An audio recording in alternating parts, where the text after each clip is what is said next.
ಅಕ್ಕಿ ರೊಟ್ಟಿಯನ್ನು ಬಹಳಷ್ಟು ವಿಧಾನಗಳಲ್ಲಿ ಮಾಡ್ತಾರೆ, ಆದರೆ ನಾನಿಲ್ಲಿ 2 ರೀತಿಯಾಗಿ ಮಾಡಿ ತೋರಿಸ್ತಾ ಇದ್ದೀನಿ. ಈ ರೀತಿ ಮಾಡಿದರೆ ಹಲ್ಲಿಲ್ಲದವರು ಕೂಡ ರೊಟ್ಟಿಯನ್ನು ಆರಾಮಾಗಿ ತಿನ್ನಬಹುದು. ಎಲ್ಲರಿಗೂ ನಮಸ್ಕಾರ. ಆಹಾರ ಸಿರಿ ಚಾನಲ್ಗೆ ತಮಗೆಲ್ಲರಿಗೂ ಸ್ವಾಗತ. ರೊಟ್ಟಿ ಮಾಡೋದಂದರೆ ಸುಲಭದ ಕೆಲಸ ಅಲ್ಲ, ಕಷ್ಟ ಅಂತ ನೀವೆಲ್ಲ ಅನ್ಕೋತಿರ್ಬೋದು. ಆದರೆ ಪ್ರಯತ್ನ ಮಾಡಿದರೆ ಯಾವ ಕೆಲಸನೂ ನಮಗೆ ಕಷ್ಟ ಅಂತ ಅನಿಸಲ್ಲ. ಹಾಗಿದ್ರೆ ಬನ್ನಿ ಮಾಡೋದು ಹೇಗೆ ಅಂತ ನೋಡೋಣ.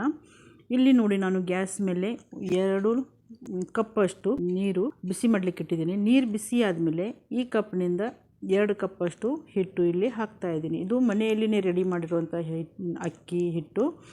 ಅಕ್ಕಿಯನ್ನು ತೊಳೆದು ಒಣಗಿಸಿ ಅದನ್ನು ಹಿಟ್ಟು ಮಾಡ್ಕೊಂಡ್ಬಂದಿದ್ದೀನಿ. ಮತ್ತು ನಾವು ಹಿಟ್ಟು ನೋಡಿ, ನೀರಿನಲ್ಲಿ ಹಿಟ್ಟು ಹಾಕಿ ತಿರುಗಿಸಬೇಕಾದ್ರೆ ಈ ರೀತಿಯಾಗಿ ಚಮಚದ ಹಿಂದಿನ ಭಾಗದಿಂದ ತಿರುಗಿಸಿ, ಮುಂದಿನ ಭಾಗದಿಂದ ತಿರುಗಿಸ್ಲಿಕ್ಕೆ ಹೋಗಬೇಡಿ. ಯಾಕೆಂದರೆ ಅದು ಮುಂದಿನ ಭಾಗದಿಂದ ಸರಿಯಾಗಿ ತಿರುಗಿಸ್ಲಿಕ್ಕೆ ಬರಲ್ಲ ಮತ್ತು ಮಿಕ್ಸ್ ಕೂಡ ಚೆನ್ನಾಗಿ ಆಗಲ್ಲ. ಮತ್ತು ಸ್ವಲ್ಪ ಮೇಲಿಂದ ನಾನು 1/4 ಬೌಲಷ್ಟು ಮೇಲಿಂದ ಹಿಟ್ಟು ಹಾಕಿದ್ದೀನಿ. 1 ನಿಮಿಷ ತಿರುಗಿಸಿದ ನಂತರ 1/4 ಬೌಲಷ್ಟು ಮೇಲಿಂದ ಹಿಟ್ಟು ಹಾಕಿ ತಿರುಗಿಸಿ ಕೆಳಗೆ ಇಳಿಸ್ಕೊಳ್ಳಿ. ಇಲ್ಲಿ ಗ್ಯಾಸ್ ಮೇಲೆ ನಾನು ತವಾ ಇಟ್ಕೊಂಡಿದ್ದೀನಿ. ಅದರ ಮೇಲೆ ಒಂದು 4 ಹನಿಯಷ್ಟು ಎಣ್ಣೆ ಹಾಕಿದ್ದೀನಿ. ಎಣ್ಣೆ ಹಾಕಿ ಈ ರೀತಿಯಾಗಿ ಒರೆಸ್ಕೊಳ್ತಾ ಇದ್ದೀನಿ. ಈ ಗ್ಯಾಸ್ ನಾನು ಹಚ್ಚಿಲ್ಲ, ಹಾಗೆಯೇ ತವಾ ಗ್ಯಾಸ್ ಮೇಲೆ ಇಟ್ಕೊಂಡಿದ್ದೀನಿ. ಇದನ್ನು ಒಂದು ಟಿಶ್ಯೂ ಪೇಪರ್ ಅಥವಾ ಬಟ್ಟೆಯಿಂದ ಒರೆಸ್ಕೊಳ್ಳಿ. ಈ ರೀತಿ ಮಾಡಿದರೆ ರೊಟ್ಟಿ ಹೊತ್ತಲ್ಲ, ಚೆನ್ನಾಗಿ ಬರುತ್ತೆ. ಒರೆಸ್ಕೊಂಡಾದ ನಂತರ ನೀವು ಗ್ಯಾಸನ್ನು ಹಚ್ಚಿ ತವಾನ ಕಾಯಲಿಕ್ಕೆ ಒಂದು ಕಡೆ ಇಟ್ಟು ಈ ಕಡೆ ಹಿಟ್ಟು ನಾದ್ಕೋಬೇಕು. ಹಿಟ್ಟು ಸ್ವಲ್ಪ ಬಿಸಿ ಇರುವಾಗಲೇ ನಾದ್ಕೊಳ್ಳಿ. ಬಹಳ ಬಿಸಿ ಇರಬೇಕಾದ್ರೆ ಅಲ್ಲ, ಸ್ವಲ್ಪ ತಣ್ಣಗಾಗಲಿ ಆವಾಗ ಹಿಟ್ಟು ನಾದ್ಕೊಳ್ಳಿ. ಅಂದರೆ ಸ್ವಲ್ಪ ಬಿಸಿ ಇರುವಾಗ ಹಿಟ್ಟು ನಾವು ನಾದಿದ್ವಿ ಅಂದರೆ ಚೆನ್ನಾಗಿ ನಾದಲಿಕ್ಕೆ ಬರುತ್ತೆ. ಇಲ್ಲ ಅಂದರೆ ಹಿಟ್ಟು ನಾದಲಿಕ್ಕೆ ಬರಲ್ಲ, ಗಟ್ಟಿಗೆ ಅನಿಸುತ್ತೆ, ನಮಗೆ ಕಷ್ಟ ಆಗುತ್ತೆ ನಾದಲಿಕ್ಕೆ ಹಿಟ್ಟು. ಕೈಗೆ ಸ್ವಲ್ಪ ತಣ್ಣೀರು ಹಚ್ಕೊಂಡು ನಾವು ಹಿಟ್ಟು ನಾದ್ಕೋಬೇಕು.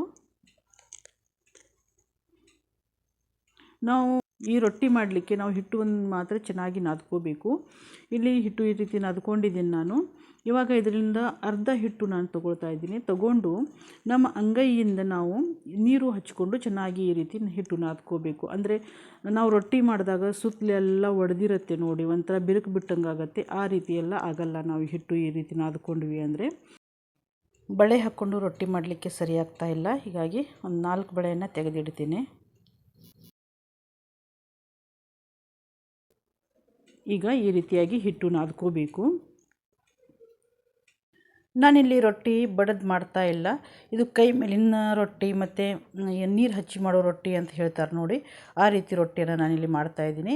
ಈ ರೀತಿಯಾಗಿ ಅಂಗೈನಿಂದ ಹಿಟ್ಟನ್ನು ನಾದ್ಕೋಬೇಕು. ಇದರಲ್ಲಿ ಈ ರೊಟ್ಟಿ ಮಾಡಲಿಕ್ಕೆ ಹಿಟ್ಟು ನಾದ್ಕೊಳ್ಳೋದು ಮುಖ್ಯ. ಈ ರೀತಿ ಮಾಡಿದರೆ ರೊಟ್ಟಿ ಸಾಫ್ಟಾಗಿ ತುಂಬ ಚೆನ್ನಾಗಿ ಮೃದುವಾಗಿ ಬರುತ್ತೆ. ಹಲ್ಲಿಲ್ಲದವರು ಕೂಡ ಈ ರೊಟ್ಟಿಯನ್ನು ಆರಾಮಾಗಿ ತಿನ್ಬೋದು, ತುಂಬ ಚೆನ್ನಾಗಿರುತ್ತೆ. ಮಕ್ಕಳು ಕೂಡ ತಿನ್ಬೋದು. ಇವಾಗ ಇಲ್ಲಿ ಹಿಟ್ಟು ನಾದಿಯಾಗಿದೆ. ಈಗ ನಾವು ಚಪಾತಿ ಮಾಡ್ಲಿಕ್ಕೆ ತೊಗೋತೀವಿ ನೋಡಿ, ಅದಕ್ಕಿಂತ ಸ್ವಲ್ಪ ಹೆಚ್ಚು ಕೂಡ ಹಿಟ್ಟು ತೊಗೋಬಹುದು. ನಿಮ್ಗೆ ಮಾಡ್ಲಿಕ್ಕೆ ಬರಲ್ಲ ಅಂದರೆ ಸ್ವಲ್ಪ ಕಡಿಮೆನೂ ಕೂಡ ತೊಗೋಬಹುದು. ಇಲ್ಲಾಂದರೆ ಕಡಿಮೆನೇ ತೊಗೊಂಡು ನೀವು ಪ್ರಯತ್ನ ಮಾಡಬಹುದು. ಪ್ರಯತ್ನ ಮಾಡಲಿಲ್ಲ ಅಂದರೆ ನಮಗೆ ಯಾವುದೂ ಮಾಡಲಿಕ್ಕೆ ಸಾಧ್ಯವೇ ಇಲ್ಲ, ಏನು ಮಾಡಲಿಕ್ಕೂ ಸಾಧ್ಯವೇ ಇಲ್ಲ. ನಾವು ಪ್ರಯತ್ನ ಮಾಡಿದ್ರೇ ಮಾತ್ರ ಸಾಧ್ಯ ಆಗುತ್ತೆ. ಈ ರೀತಿಯಾಗಿ ಸ್ವಲ್ಪ ಮಾಡಿಕೊಳ್ಳಿ. ಹಿಟ್ಟು ಮಾಡಿಕೊಂಡು ಬಡಿಬೇಕು ರೊಟ್ಟಿಯನ್ನು. ನೀರು ಹಚ್ಚಿ ಬಡಿಬೇಕು ರೊಟ್ಟಿ. ನಾವು ಸಾಮಾನ್ಯವಾಗಿ ರೊಟ್ಟಿಯನ್ನು ಬಡಿಬೇಕಾದ್ರೆ ಹಿಟ್ಟು ಹಚ್ಚಿ ಬಡಿತಾರೆ. ನಾನಿಲ್ಲಿ ನೋಡಿ ನೀರು ಹಚ್ಕೊಂಡು ರೊಟ್ಟಿಯನ್ನು ಈ ರೀತಿಯಾಗಿ ಮಾಡ್ತಾಯಿದ್ದೀನಿ. ಈ ರೊಟ್ಟಿ ತುಂಬ ರುಚಿಯಾಗಿರುತ್ತೆ ತಿನ್ನಲಿಕ್ಕೆ. ನೋಡಿ ಇಲ್ಲಿ ಈ ರೀತಿಯಾಗಿ ನಾನು ಮಾಡ್ಕೊಂಡಿದ್ದೀನಿ. ನೋಡಿ ಇಲ್ಲಿ ಬಿರುಕು ಕೂಡ ಏನೂ ಬಿರುಕು ಬಿಟ್ಟಿಲ್ಲ, ಚೆನ್ನಾಗಿ ಬಂದಿದೆ ರೊಟ್ಟಿ. ಹೀಗೆ ಮಾಡಿದ ರೊಟ್ಟಿ ತುಂಬ ರುಚಿಯಾಗಿರುತ್ತೆ. ಈಗ ಇಲ್ಲಿ ತವಾ ಬಿಸಿಯಾಗಿದೆ. ಸ್ವಲ್ಪ ಬಟ್ಟೆಯಿಂದ ಒರೆಸ್ಕೋತಾ ಇದ್ದೀನಿ.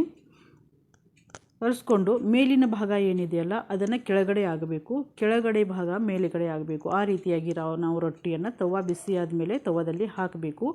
ಇದಕ್ಕೆ ನಾವು ಮೇಲುಗಡೆ ನೀರೇನು ಹಚ್ಚೋದು ಬೇಡ. ಮೇಲುಗಡೆ ಸ್ವಲ್ಪ ನೀರಿರುತ್ತೆ ನೋಡಿ, ನಾವು ರೊಟ್ಟಿ ಮಾಡಿದಾಗಿರುತ್ತೆ. ಆ ನೀರು ಸ್ವಲ್ಪ ಆರೋವರೆಗೂ ನಾವು ಬಿಡಬೇಕು. ನಂತರ ಇದನ್ನು ತಿರುಗಿಸಿ ಹಾಕಬೇಕು ರೊಟ್ಟಿಯನ್ನು.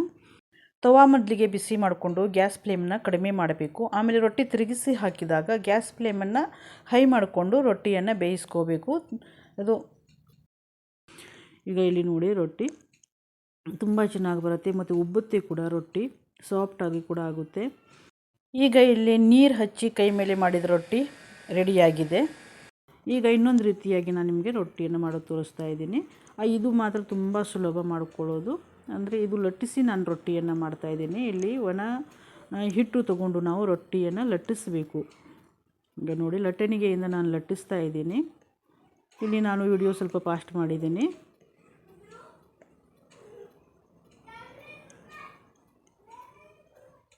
ನೋಡಿ ಆರಾಮಾಗಿ ಲಟ್ಟಿಸ್ಬೋದು ರೊಟ್ಟಿಯನ್ನು, ಏನೂ ಆಗಲ್ಲ. ಇಷ್ಟು ತೆಳ್ಳಗೆ ನಾನು ರೊಟ್ಟಿ ಮಾಡ್ಕೊಂಡಿದ್ದೀನಿ. ಈಗ ನೋಡಿ ಇದು ಕೂಡ ಅಷ್ಟೇ, ಮೇಲಿನ ಭಾಗ ಕೆಳಗಡೆ ಆಗಬೇಕು, ಕೆಳಗಡೆದ ಭಾಗ ಮೇಲ್ಗಡೆ ಮಾಡಬೇಕು, ಮಾಡಿ ರೊಟ್ಟಿಯನ್ನು ಹಾಕಬೇಕು. ಇದಕ್ಕೆ ಮಾತ್ರ ನಾವು ನೀರು ಹಚ್ಚಬೇಕು. ಒಂದು ಕಾಟನ್ ಬಟ್ಟೆ ಒಂದು ಟೆರಿಕೋಟ್ ಬಟ್ಟೆ ತೊಗೊಂಡು ಈ ರೀತಿಯಾಗಿ ನೀರು ಹಚ್ಚಿ ರೊಟ್ಟಿಗೆ ಹಚ್ಚಿ ಒಂದು ಮೇಲ್ಗಡೆ ಎಲ್ಲ ನೀರು ಸ್ವಲ್ಪ ಆರಿದ ನಂತರ ಸಣ್ಣಗೆ ಗುಳ್ಳೆಗಳು ಬರುತ್ತೆ. ಆವಾಗ ರೊಟ್ಟಿಯನ್ನು ನೀವು ತಿರುಗಿಸಿ ಹಾಕಬೇಕು. ನೋಡಿ ತಿರುಗಿಸಿ ಹಾಕಿದ್ದೀನಿ. ಈಗ ನೀವು ಗ್ಯಾಸನ್ನು ಸ್ವಲ್ಪ ಜೋರು ಮಾಡಿಕೊಂಡು ಒಂದು 2 ನಿಮಿಷ ಬಿಟ್ಟು ಮತ್ತೆ ತಿರುಗಿಸಿ ಹಾಕಿ. ನೋಡಿ ರೊಟ್ಟಿ ಎಷ್ಟು ಚೆನ್ನಾಗಿ ಉಬ್ಕೊಂಡು ಬರ್ತಾಯಿದೆ, ಪೂರಿ ಥರ ಉಬ್ತಾಯಿದೆ ರೊಟ್ಟಿ ಮಾಡೋದೇನು ಕಷ್ಟದ ಕೆಲಸನೇ ಅಲ್ಲ. ಆದರೆ ನಾವು ಟ್ರೈ ಮಾಡಬೇಕು, ಸ್ವಲ್ಪ ಪ್ರಯತ್ನ ಮಾಡಬೇಕು. ದಿನಾನೂ ನಾವು ಪ್ರಯತ್ನ ಮಾಡಿದ್ದೀವಿ ಅಂದರೆ ರೊಟ್ಟಿ ಆರಾಮಾಗಿ ಮಾಡಿಕೊಂಡು ನಾವು ಮನೆಯಲ್ಲಿ ನೀವು ಕೂಡ ತಿನ್ನಬಹುದು. ಮಾಡಲಿಕ್ಕೆ ಬರಲ್ಲ ಅನ್ನೋರು ಕೂಡ ಈ ರೀತಿಯಾಗಿ ರೊಟ್ಟಿಯನ್ನು ಮಾಡಿಕೊಂಡು ತಿನ್ನಬಹುದು. ಈಗ ಇಲ್ಲಿ ರೊಟ್ಟಿ ರೆಡಿಯಾಗಿದೆ. ಮತ್ತು ನೀವು ಯಾವ ಪಲ್ಯದ ಜೊತೆ ಬೇಕಾದ್ರೂ ರೊಟ್ಟಿಯನ್ನು ಇದು ತಿನ್ನಬಹುದು. ಗ್ರೇವಿ ಪಲ್ಯ, ಸಬ್ಬಸಿಗೆ, ಮೆಂತ್ಯ, ಯಾವುದೇ ಪಲ್ಯ ಇರಲಿ ಅದ್ರ ಜೊತೆಯಲ್ಲಿ ತಿನ್ಬೋದು. ನೋಡಿ ಇಲ್ಲಿ ಪಾಕೆಟ್ ಥರ ಎಷ್ಟು ಚೆನ್ನಾಗಿ ಆಗಿದೆ ರೊಟ್ಟಿ ಅಂಥೇಳಿ. ನಾವು ಲಟ್ಟಿಸಿ ಮಾಡಿದ್ದೀವಲ್ಲ ಆ ರೊಟ್ಟಿಯನ್ನು ಕೂಡ ಇಲ್ಲಿ ನಾನು ನಿಮಗೆ ತೋರಿಸ್ತಾ ಇದ್ದೀನಿ. ನೀವು ಇಲ್ಲಿ ನೋಡಬಹುದು. ಇದು ಕೂಡ ತುಂಬ ಚೆನ್ನಾಗಿ ತೆಳ್ಳಗೆ ಸೂಪರಾಗಿ ಬರುತ್ತೆ ಈ ರೊಟ್ಟಿ. ನೋಡಿ ಎಷ್ಟು ಚೆನ್ನಾಗಿ ಬಂದಿದೆ ಅಂಥೇಳಿ. ಈ ವಿಡಿಯೋ ನಿಮಗೆ ಇಷ್ಟ ಆಯಿತು ಅಂದರೆ ಒಂದು ಲೈಕ್ ಕೊಡಿ, ನಿಮ್ಮ ಅನಿಸಿಕೆಗಳನ್ನು ಕಮೆಂಟ್ ಮಾಡಿ. ಇನ್ನಷ್ಟು ಒಳ್ಳೆಯ ವಿಡಿಯೋಗಳಿಗಾಗಿ ಸಬ್ಸ್ಕ್ರೈಬ್ ಮಾಡಿ. ಎಲ್ಲರಿಗೂ ಧನ್ಯವಾದಗಳು.